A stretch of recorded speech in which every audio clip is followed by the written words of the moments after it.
The air inside the hidden room was heavy and still, thick with the scent of old paper and wood rot.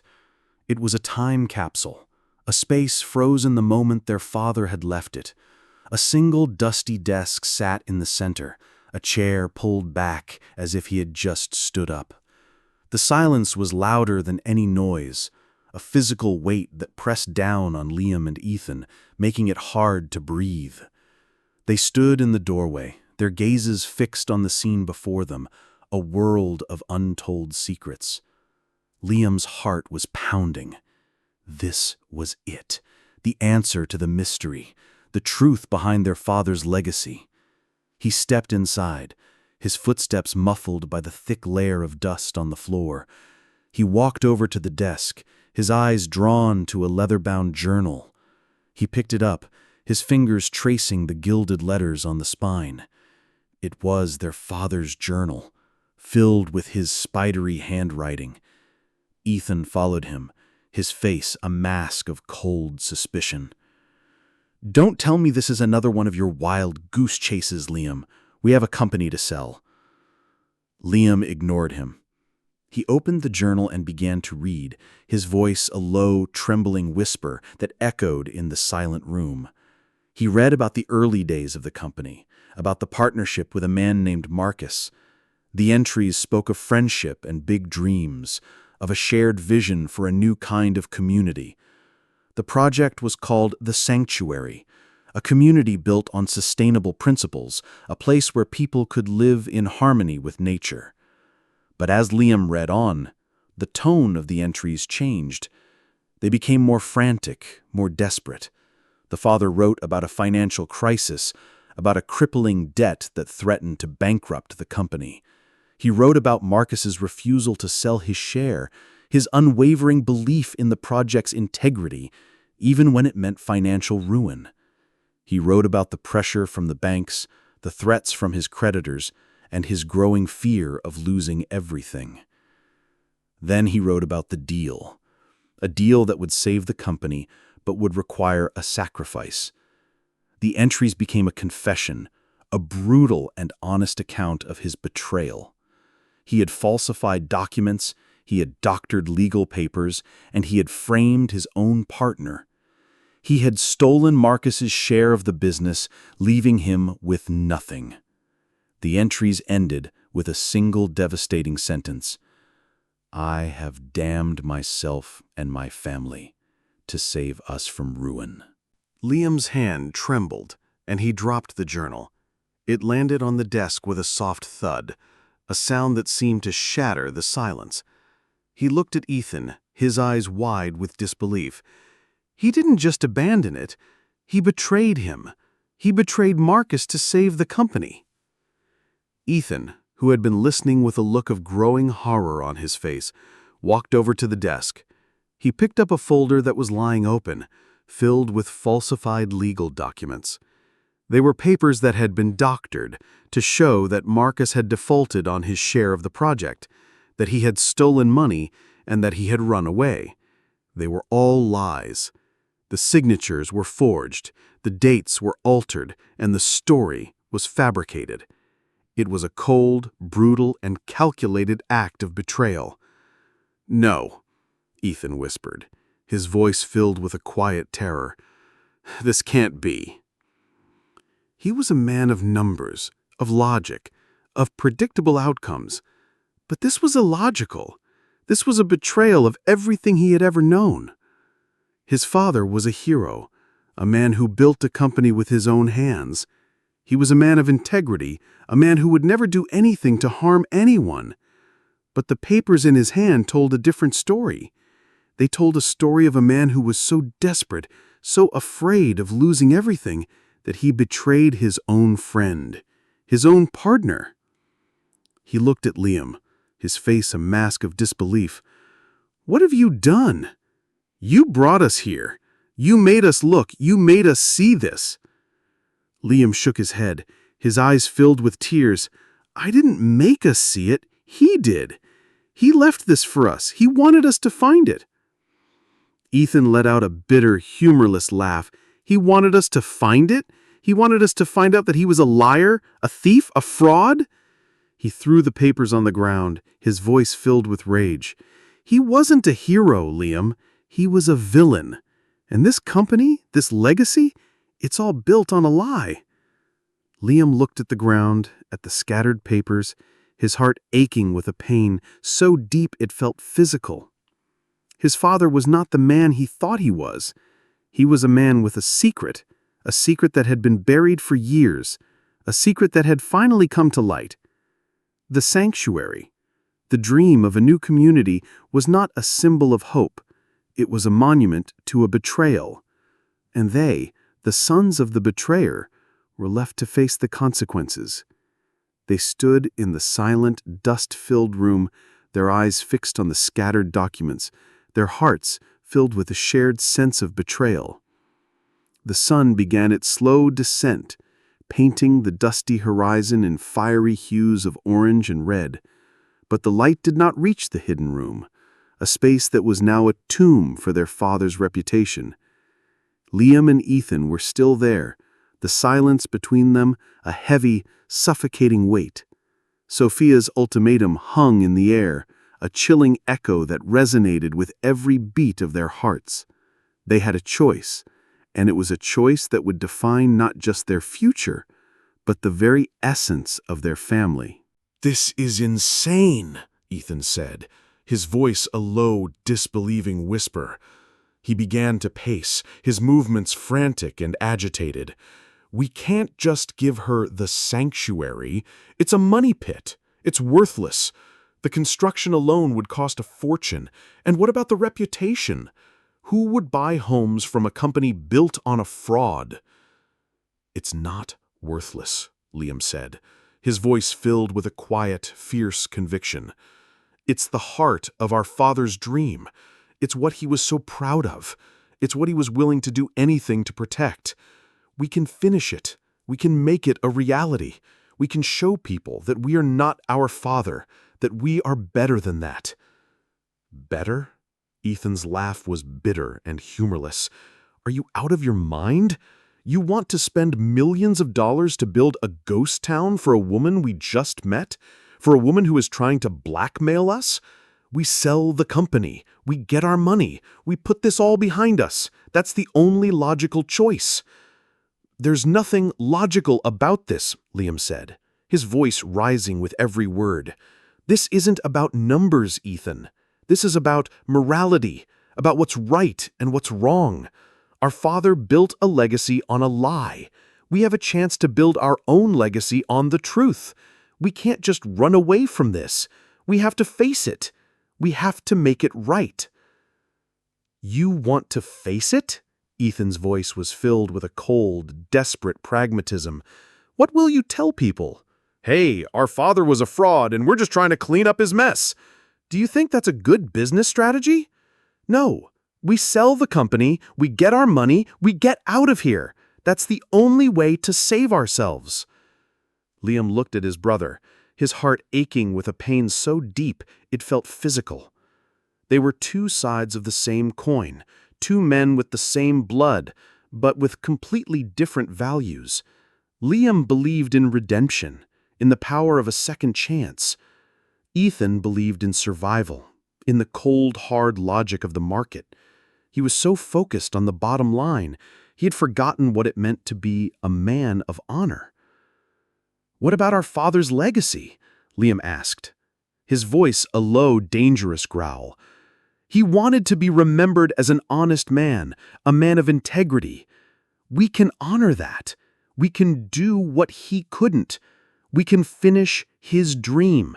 We can make the sanctuary a reality. "His legacy is a lie," Ethan shouted, his voice filled with a cold, brutal fury. "The legacy of a liar and a thief. You want to honor that? You're out of your mind. We sell. We get our money and we move on." Liam shook his head, his eyes filled with a quiet, devastating certainty. "I'm not selling. I'm not running away. I'm going to finish this. I'm going to do what's right."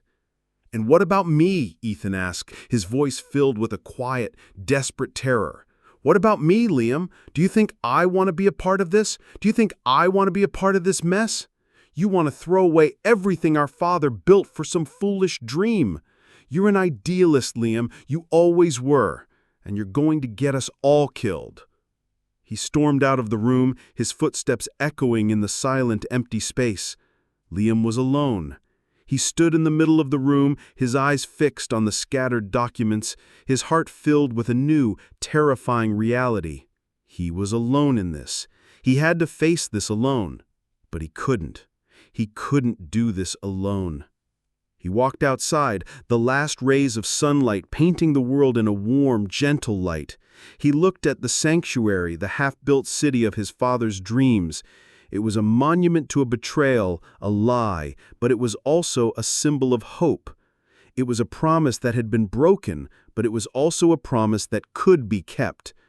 He knew what he had to do. He had to find a way to make it right. He had to find a way to make it whole. He would not run, he would not sell, he would not lie. He would face the truth, no matter the cost.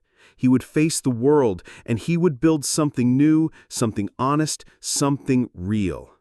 He was no longer just the son of a hero, he was the inheritor of a lie, and a young woman, a victim of his father's betrayal, was holding his future in her hands. He would not let her down. He returned to the city, to his cold, sterile apartment, a space that once felt like a sanctuary from his father's chaotic world, but now felt like a cage. He put his phone on the table, silencing the constant buzzing. But the buzzing in his mind, the noise of his conscience, was louder than ever. He knew he had to call Ethan. He had to talk to him. He had to convince him that running was not the answer. But he never got the chance. The next morning, the first article appeared. It was a small piece on a local news blog, a little-known website that focused on real estate scandals. The headline was simple, devastatingly so. Devereaux and Sons Construction. A legacy of deceit? The article spoke of an old, abandoned project, of a mysterious disappearance, and of whispers of a betrayal. It was the first domino to fall. Within hours, the article went viral. It was picked up by local news stations, then regional ones, and finally the national media. The whispers became shouts. The headline became a scream. Devereaux and Sons Construction, the scandalous truth, read a headline from a national newspaper. The once unblemished reputation of the Devereaux family, of their company, was being torn to shreds. Liam's phone rang with an insistent, frantic energy. It was Ethan. Liam answered, his heart pounding in his chest. "Liam!" Ethan's voice was filled with a cold, brutal fury. "What have you done? You did this. You made us look. You made us see this. I told you to sell. I told you to get out." "Ethan, calm down," Liam said, his voice a low, desperate whisper. "We have to talk. We have to figure this out." "Figure this out?" Ethan's laugh was bitter and humorless. "There's nothing to figure out. It's over. The company is done. The legacy is gone. You're out of your mind if you think we can fix this." He hung up, leaving Liam alone with his thoughts and a world that was falling apart around him. The next few days were a living nightmare. The media descended on the company's headquarters like a swarm of locusts. Reporters with their microphones and cameras were everywhere. They asked questions about the company's past, about their father's legacy, about the sanctuary. They asked about Marcus. Liam tried to ignore them, but he couldn't. He was a man of the public, an architect, a builder. His world was built on trust, on reputation. And that trust was being destroyed, one article, one headline, one televised report at a time. The company's stock plummeted, clients began to cancel their contracts, and investors began to pull their money. The company was on the brink of collapse. He tried to talk to Ethan, but his brother refused to answer his calls. He went to his apartment, but Ethan wouldn't open the door. He was alone, isolated, facing the world that was falling apart around him. One evening, he was walking home, his head down, trying to avoid the cameras and the prying eyes of the public. A reporter stepped in front of him, a woman with a face that was cold and filled with a calculated determination. "Mr. Devereaux," she said, her voice filled with a fake sympathy, "what do you have to say about the allegations? Did your father betray his partner? Did he build his company on a lie?" Liam looked at her, his heart filled with a profound sadness. He could lie. He could say it was a misunderstanding. He could say it was a smear campaign. He could say anything. But he couldn't. He couldn't live with the lie. He looked at her, his eyes filled with a quiet, devastating certainty. "My father made a mistake, a terrible mistake, and we, his sons, are going to do everything in our power to make it right." The reporter's eyes widened. She had not expected that. She had expected a denial, a lie, a carefully crafted statement from a team of lawyers. But she had not expected the truth. The next day, the headline of the national newspaper was simple, devastatingly so. Devereaux and Sons Construction, the son confesses. The article spoke of Liam's quiet, heartfelt confession, of his determination to make things right. It was a story of redemption, of a man who was willing to face the truth no matter the cost. But the public was not so forgiving. The news of the confession was met with a firestorm of public outrage. People were furious. They felt betrayed. They felt that their trust had been violated. Their anger was a tsunami, a wave of hatred that threatened to swallow him whole. Liam was no longer just the son of a hero. He was the inheritor of a lie, and the world was now his judge, his jury, and his executioner. He was alone, but he was not afraid. He knew what he had to do. He had to find a way to make it right. He had to find a way to make it whole. He would not run. He would not sell. He would not lie. The world was a storm of noise, but in Liam's small apartment, a profound silence reigned. The TV was off, the phone lay dormant on the table, and the curtains were drawn, blocking out the glare of the cameras that had been a constant presence outside his building. The public outrage had been a firestorm, a digital tsunami of vitriol that had swallowed his name, his family's name, and everything he had ever known. He was the son who had confessed, the one who had confirmed the worst of the rumors. He was a traitor in the eyes of many, a fool in the eyes of his brother. But he was not afraid. He was exhausted, yes, but not afraid. He had faced the truth, and in doing so, he had found a strange sense of peace. The burden of the lie, the weight of his father's sins, had been lifted. Now, a new, far heavier burden lay on his shoulders, the weight of a solution.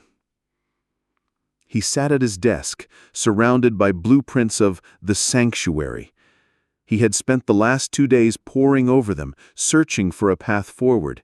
He knew he couldn't run, he couldn't sell. He had to finish this. But how? The company's stock had plummeted. Its clients had abandoned it. The bank was threatening to call in their loans. The money was gone. The reputation was in tatters. He worked tirelessly, sketching, erasing, and resketching, his mind a whirlwind of numbers and architectural diagrams. He had an idea, a crazy, impossible idea that might just work. It would require a massive public campaign, a radical restructuring of the company, and an appeal to the very people who now hated him. It would require a miracle, but he was a builder, and he believed in miracles. He believed in the power of building something new, something honest from the ruins of the past. He knew he couldn't do this alone. He needed Ethan. He needed his brother's cold, pragmatic mind, his sharp understanding of finance, his ruthless efficiency. Liam was the visionary, but Ethan was the builder. He was the one who knew how to make the numbers work. He was the one who could make the impossible a reality. He drove to Ethan's apartment, his heart pounding in his chest. He had tried to call, but his calls went unanswered. He had to face his brother, no matter how much it hurt. He found Ethan standing in his living room, surrounded by a sea of packed boxes. Ethan was a man of order and control, but now he was a whirlwind of frantic energy, a man on the edge of a precipice. "I'm leaving," Ethan said, his voice filled with a cold, devastating certainty. "I'm selling everything. I'm getting out. I'm going somewhere no one knows my name." "You can't," Liam said, his voice a low, desperate whisper. "You can't just run. We have to face this. We have to make it right." "Face it." Ethan's laugh was bitter and filled with a cold, brutal fury. "Face what? The public's hatred? The media's endless questions? The fact that we are the sons of a liar and a thief? I can't live with this, Liam. I can't live with the shame. The company is over. The legacy is gone. It's time to cut our losses and run." "No," Liam said, his voice filled with a quiet, fierce conviction. "It's not over. I found a way. We can finish the sanctuary. We can make it right. We can build something new, something honest from the ruins of the past." "Are you out of your mind?" Ethan shouted, his voice filled with a cold, desperate pragmatism. "Do you hear yourself? We have no money, no reputation. No one will invest in us. No one will trust us. It's over. You have to let it go." Liam took a deep breath. "I won't let it go, and I won't let you go. This is our chance, Ethan. Our chance to do what our father couldn't, to be better than he was. We can finish this. We can give Sophia what is hers. We can give our family back its honor. We can build a new legacy." "I don't care about a legacy," Ethan said, his voice filled with a quiet, devastating finality. "I care about survival. I care about having enough money to live my life without this constant, suffocating shame. You want to be a martyr? Go ahead. But I'm not. I'm out." Liam's heart ached. He looked at his brother, his eyes filled with a profound sadness. He knew that Ethan was not just running from the scandal. He was running from himself. He was running from the truth of what his father had done, from the reality of his own values. He was a man of numbers, of profit and loss, but he had lost sight of what was truly valuable. "Listen to me," Liam said, his voice a low, steady rumble. "I'm not asking you to be a martyr. I'm asking you to be a brother. I can't do this alone. I need you. We can do this together. We can face this together. We can build something new together. We can heal this wound." Ethan looked at him. His face was a mask of conflict. He saw the idealism in his brother's eyes, the unwavering conviction. He saw the fire that still burned in him, the fire that had been extinguished in himself years ago. He saw a man who was willing to fight for what was right, no matter the cost. And he saw a man who was willing to lose everything to win. He looked at Liam, and in his eyes he saw not a fool, but a hero. The fight was over, but the war had just begun. He knew he had to choose. He had to choose between his brother and his own sense of self-preservation. He had to choose between a life of ease and a life of honor. He had to choose between running from the past and building a new future. He looked at the packed boxes and then at Liam's face. He knew what he had to do. The air in the ballroom of the Grand Hyatt was thick with tension, a palpable static of anticipation. It was a space designed for celebration and grand announcements, but today it felt like a coliseum. A sea of reporters, their faces a mixture of predatory curiosity and cold objective judgment, filled the room. The blinding glare of 100 camera flashes illuminated the stage, where Liam and Ethan stood behind a mahogany podium.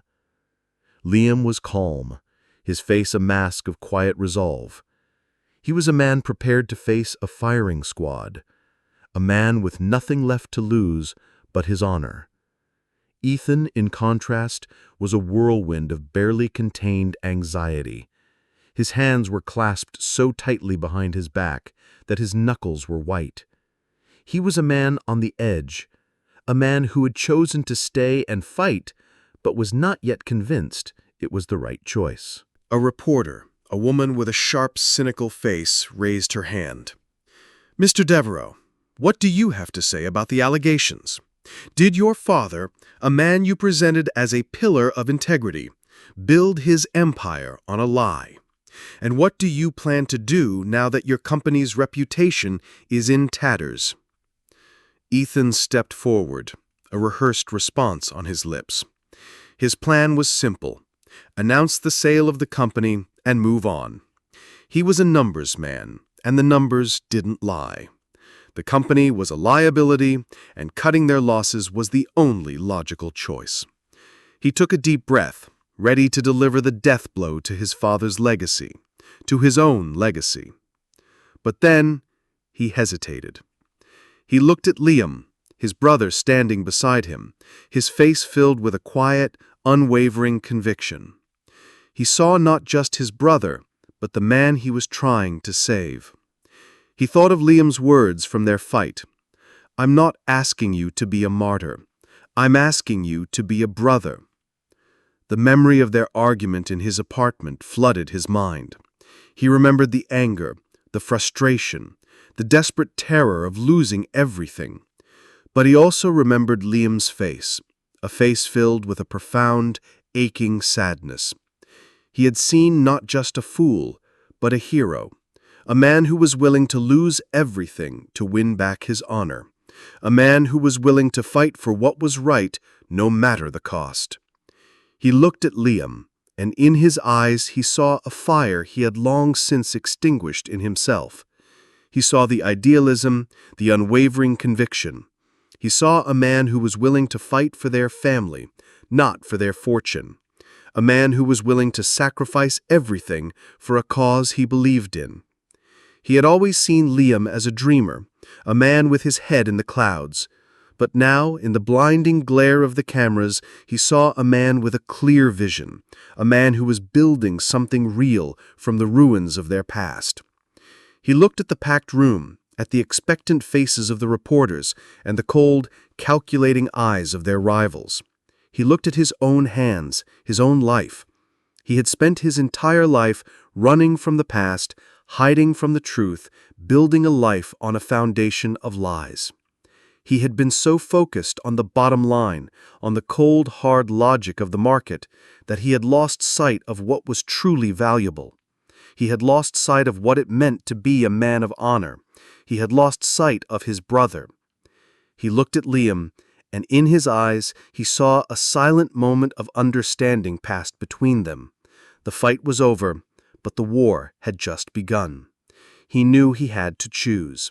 He had to choose between his brother and his own sense of self-preservation. He had to choose between a life of ease and a life of honor. He had to choose between running from the past and building a new future. He looked at the microphone, a small, insignificant object that now held the fate of their family in its hands. He took a deep breath, and his voice, filled with a new, quiet strength, filled the room. "My brother and I," he began, his voice a low, steady rumble, "are not here to sell the company. We are here to tell you that we will not run from the truth. Our father, a man we loved and respected, made a mistake, a terrible mistake. He betrayed his partner, Marcus Thorne, and for that we accept responsibility." The room was silent, a collective gasp of shock. The reporters, who were used to lies and carefully crafted statements, were stunned by his honesty. He continued, his voice filled with a new, unwavering conviction. "We will not sell the company. We will not run from our past. We will face it. We will complete the sanctuary project, a project that our father abandoned. We will do what he couldn't. We will make it right." Liam stood beside him, his face a mask of profound surprise and pride. He had not expected this. He had not expected his brother, the pragmatist, to choose honor over survival. Ethan continued, his voice filled with a quiet, fierce determination. "We will give a significant portion of the profits from the sanctuary to Sophia, the daughter of our father's partner, as a form of restitution. We will rebuild this company on a new foundation, a foundation of honesty and integrity. We will honor our father's legacy, not by perpetuating his lies, but by correcting them. We will be better than he was. We will build a new legacy, a legacy of truth and honor." The war had begun.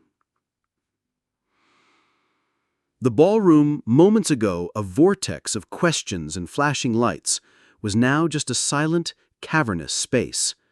The reporters, their initial shock, giving way to a new, feverish energy, had dispersed, leaving Liam and Ethan alone with the echoes of their confession. A public relations team, an army of smiling faces and practiced assurances, descended upon them, whisking them away from the wreckage of the press conference. The ride back to their downtown office was a surreal blur. The city lights, once a vibrant tapestry of possibility, now seemed to mock them, their cold glare a reminder of their public humiliation. Liam was calm, his face a mask of quiet resolve. He had faced the truth, and he felt a strange sense of liberation. Ethan, in contrast, was a whirlwind of barely contained anxiety. His hands were clasped so tightly that his knuckles were white. He was a man who had chosen to be a hero, but was still reeling from the shock of his own decision. When they arrived at the office, the phone was ringing off the hook.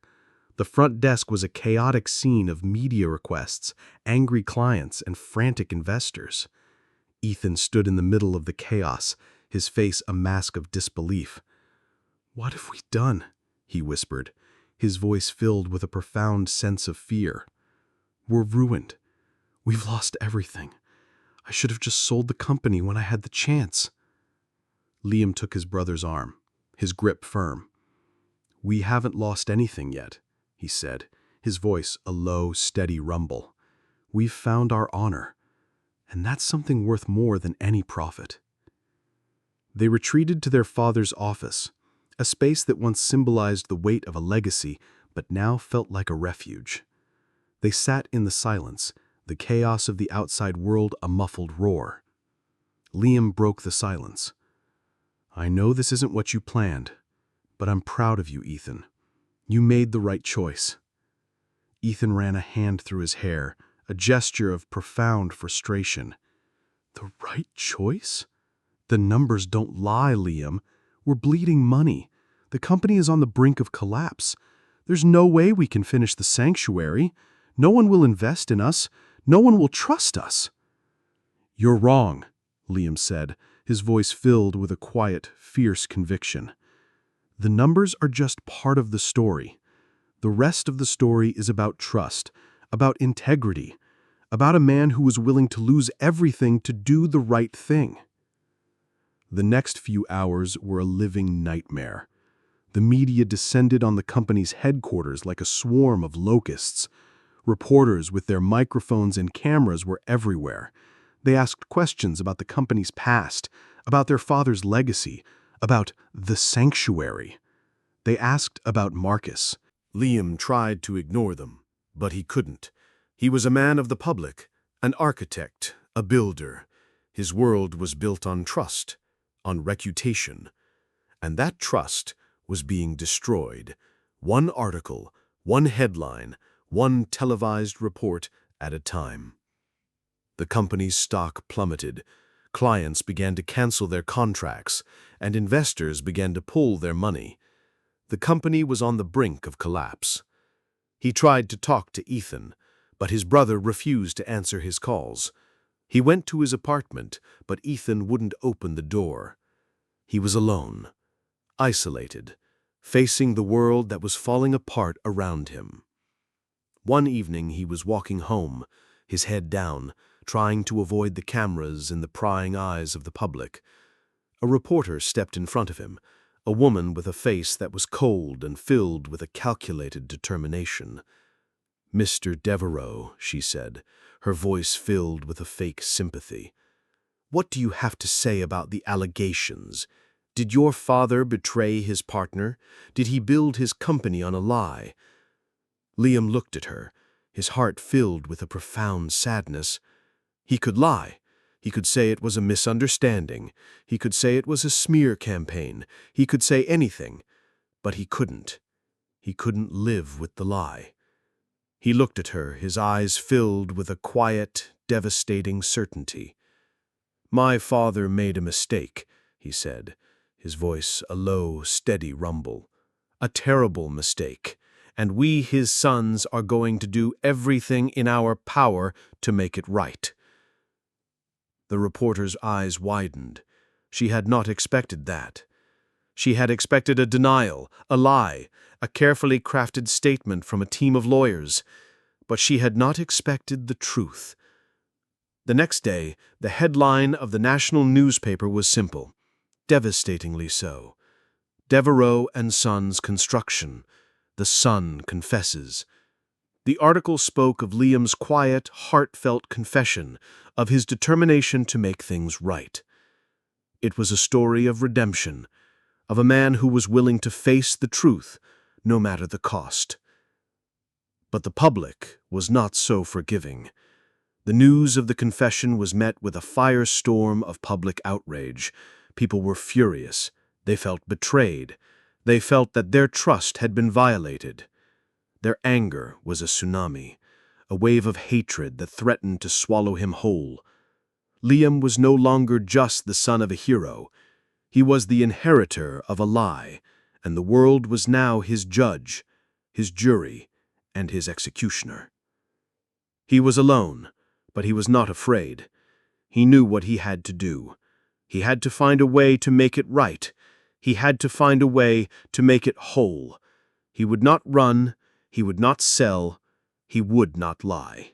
The days that followed the press conference were a blur of public fury and private despair. The office, once a bustling hub of ambition, was now a ghost town. The phones were silent, the email inboxes were empty, and the once loyal staff had vanished, leaving behind a profound, aching silence. Liam, a man who had built his life on a foundation of human connection, was now a man alone, isolated by his own honesty. He had done the right thing, but the world had punished him for it. He spent his days in his father's old office, surrounded by the ghosts of a legacy he had just buried. He would sit for hours, poring over the blueprints of the sanctuary, a project that had once been a symbol of his father's ambition, but was now a symbol of his own impossible dream. He had no money, no clients, and no partner. He was a general without an army, a captain without a ship. He tried to call Ethan, but his calls went unanswered. He went to his brother's apartment, but the door remained locked. He was a man drowning in silence, and the only person who could save him refused to listen. One morning, as he sat in the silence of the office, his phone vibrated. It was a message from an unknown number. "We need to talk," it read. It was from Sophia. He stared at the message, a mixture of fear and hope swirling in his gut. He knew that this was it. This was his chance to make things right. He met her at a small, unassuming coffee shop on the outskirts of town, far from the prying eyes of the media. Sophia looked at him, her eyes a mix of cold judgment and grudging respect. "I saw your press conference," she said, her voice filled with a quiet, devastating finality. "I never thought you would do it. I never thought you would be so honest.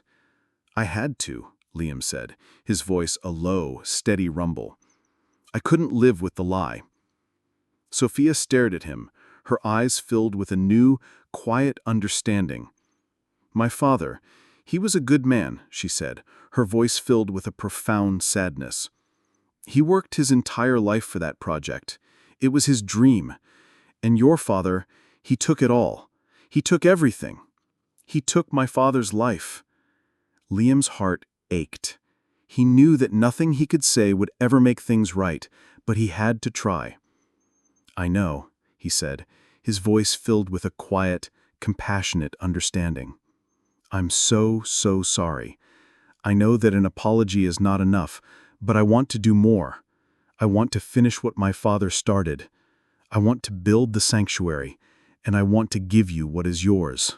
Sophia looked at him, her eyes filled with a flicker of disbelief. Build it? How? Your company is on the brink of collapse. No one will invest in you. No one will trust you. They will, Liam said, his voice filled with a fierce conviction, because we will do it honestly. We will not build it on a foundation of lies. We will build it on a foundation of trust. And I want you to be a part of it. I want you to be a partner. I want you to help me make it right. Sophia was stunned. She had come here for a fight, for an apology, maybe, but she had not expected this. She had not expected a man who was willing to give her everything she was owed, and more. She had not expected a man who was willing to risk everything to do the right thing.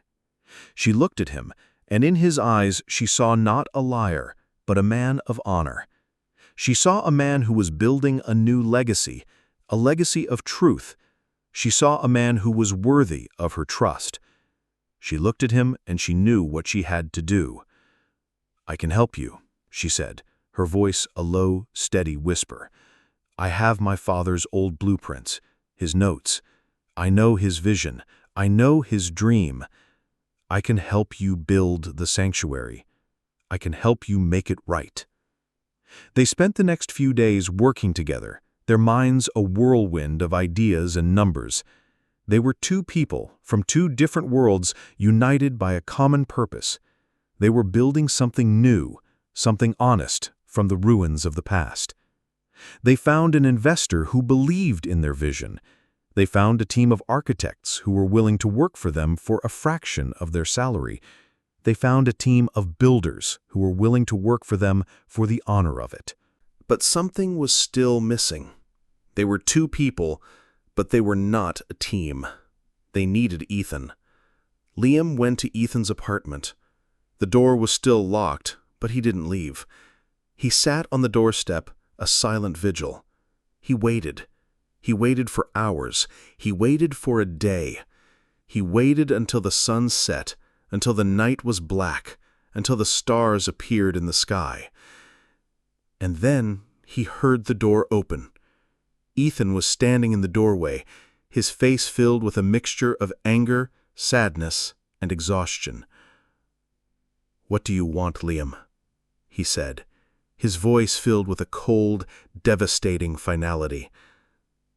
"I need you," Liam said, his voice a low, desperate whisper. "I need you to help me. I need you to help me make it right." Ethan looked at his brother, his eyes filled with a profound sadness. He saw the toll the scandal had taken on him. He saw the exhaustion, the pain, the isolation. But he also saw the conviction, the unwavering faith, the fierce determination. He saw the man he was supposed to be. He saw a man who had chosen honor over survival.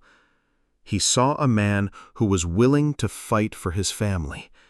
He saw a man who was worthy of his trust.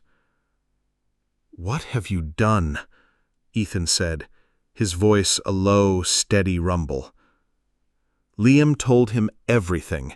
He told him about Sophia, about the investor, about the team of architects. He told him about the plan to finish the sanctuary.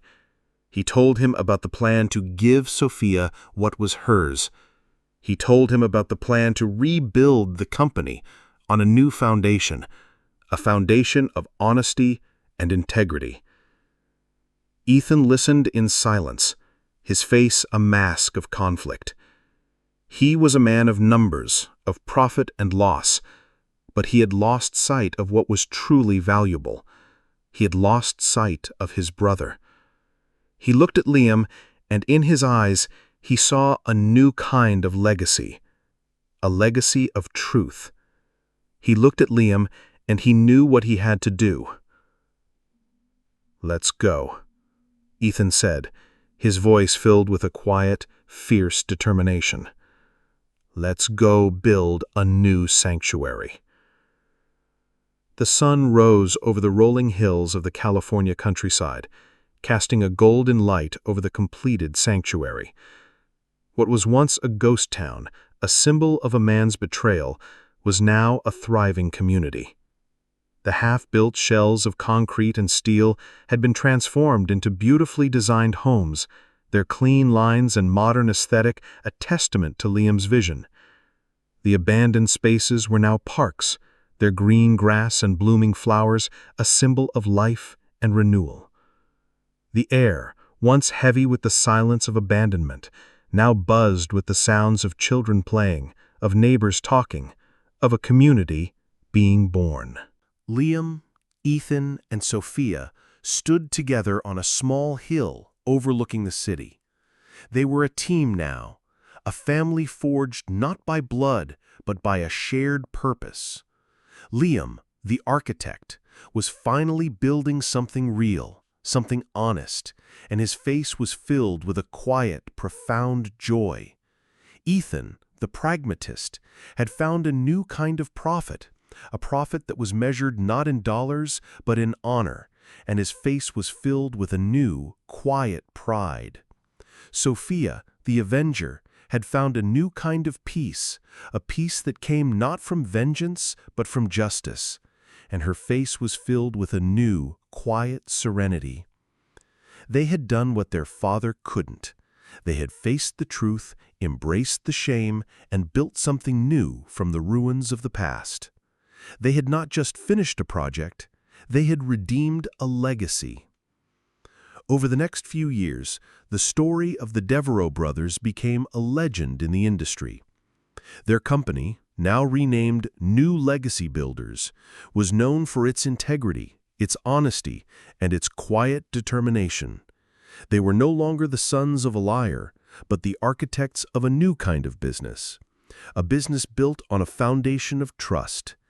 They didn't just build homes, they built a better world. Liam and Ethan, once estranged by a lie, were now closer than ever. They were a team, each with his own strengths, his own vision. Liam's creativity and Ethan's pragmatism were a perfect combination, a harmony of form and function. They had found a new kind of brotherhood, a brotherhood built not on the past, but on the future. Sophia, now a partner in their company, had found her place in the world.